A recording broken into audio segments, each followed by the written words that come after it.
to tell you about the power over mind over matter. How many of you have heard of Dr. Joe Dispenza? You have, right?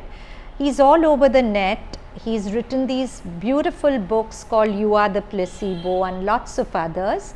He has a very interesting story to him. Once he met with a very, very severe road accident, and his his vertebral column was totally shattered. So there were like bones which were just splintered. And the doctor told him that you'll have to have a surgery which may paralyze you. I think you have to install something called a Harrington rod, which is a rod down your entire spine, which is like ouch. Or you'll be paralyzed for life with the surgery, but if you don't do the surgery, you won't be able to sit up, because if you sit up, the bones which are floating, pressing down, could cause further damage in your spine. So all medical opinions of experts told him, you got to have this surgery. But something within him said, I don't want this surgery. I know there's an intelligence out there and I can tap into it and it can heal me. So he's described his experience of healing, and he did heal himself. Without surgery, he totally healed his spine just using the power of his mind. Now, this is totally documented, so it's not made up. So now I'm going to read you his words. He says, maybe I was young and bold at that time in my life, but I decided against the medical model and the expert recommendations. I believe that there's an intelligence, an invisible consciousness within each of us that's the giver of life.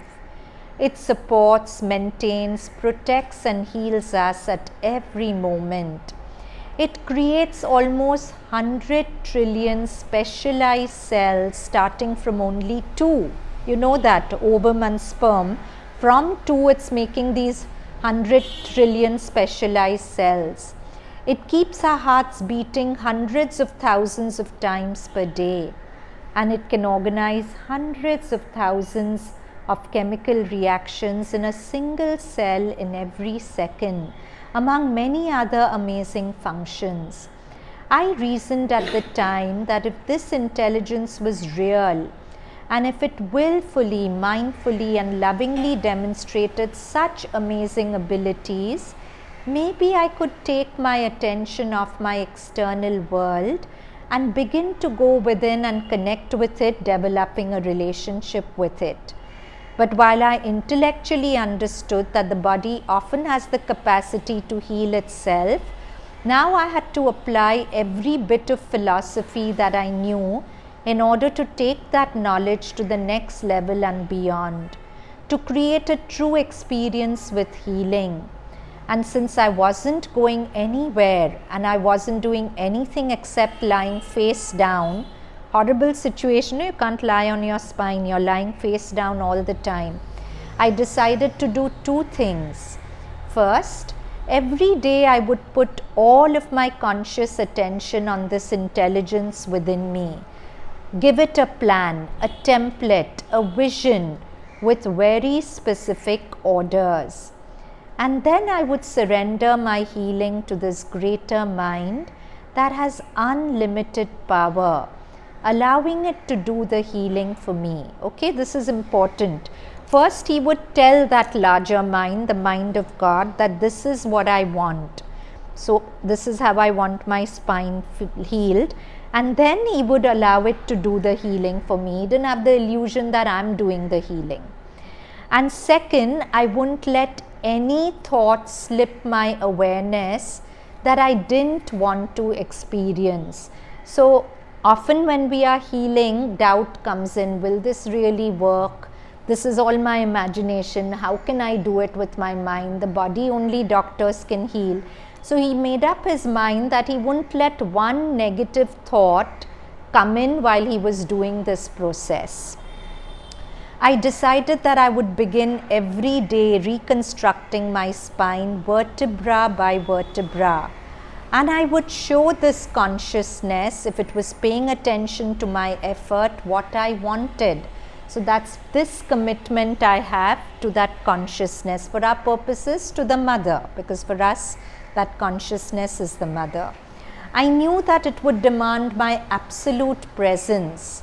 That is, for me to be present in the moment, not thinking about or regretting my past, worrying about the future, obsessing about conditions in my external life, or focusing on my pain or symptoms.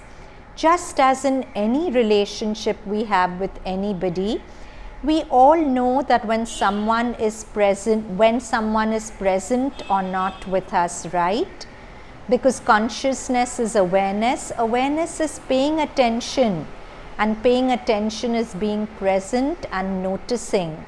This consciousness would be aware of when I was present and when I wasn't. So you're saying a very important thing. We want mother to heal us, to be with us, whatever. Now take a conversation with a friend. If you are not present to what the friend is saying, the friend will also not be present to you, right? The friend will feel that this person's only thinking about herself, she's not only interested in me. And the friend will beyond a point stop communicating with you. It's the same with this consciousness, that if I want it to really communicate with me and heal me, it wants my 100% attention. If I keep getting distracted and wandering into other thoughts, which is normal and natural, but that compromises the healing.